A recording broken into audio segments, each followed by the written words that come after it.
Welcome to A Seat at the Table, where we share real voices from a Scotland that's thinking hard, speaking up, and waking up. This episode, 3 voices in a cafe. We were in Stirling, just a wee cafe off the high street. Rain streaked the windows, like it always does. I sat across from Rab and Martin, 3 pals, 3 mugs of tea, and 1 crumpled copy of The Guardian between us. The headline read, Starmer hosts EU leaders for historic London summit. Rab picked up the paper, scanning the article. Then he frowned. Was the Scottish government even there? He asked. I already knew the answer, but I said it anyway. No, not invited, not even consulted. Rab leaned back, shaking his head. Unreal. Fishing's devolved. Education too, and we still don't get a say. Martin, sitting beside him, piped up, like he always does when the union's in question.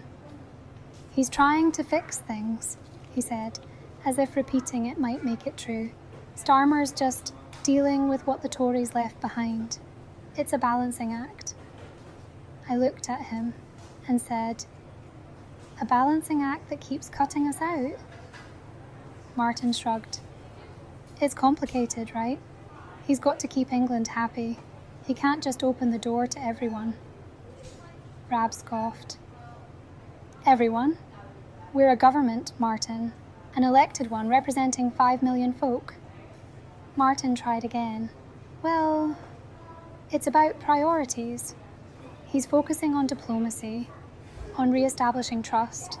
He can't have every devolved administration at the table. But even as he said it, he couldn't meet our eyes. He looked down at his tea, the words drying up before they even made it out. It was the kind of silence that said more than anything he could have managed. So I leaned in. You call that diplomacy?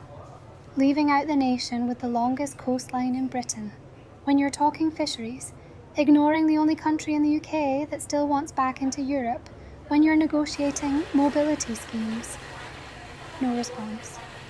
Rab chimed in again, quieter this time. I voted no back in 2014 because I thought we'd be respected. I thought we were equals. We were told we'd lead, not leave. That we'd stay in Europe if we stuck with the UK. What a joke that turned out to be. I nodded. And look where we are now. Dragged out of Europe, locked out of every conversation about getting back in. They're talking Erasmus, food trade, even joint security. And we're not even on the invite list. That's not a partnership. That's a parent giving instructions.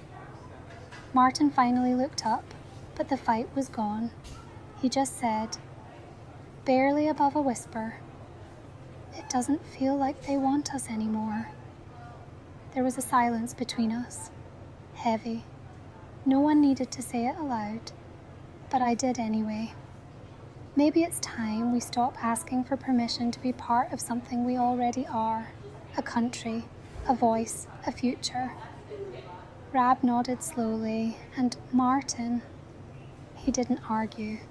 He just sat there, staring out the window, like he was finally seeing the rain for what it was. Another way is possible, but it won't come by waiting. It comes by walking, together, towards the future we choose.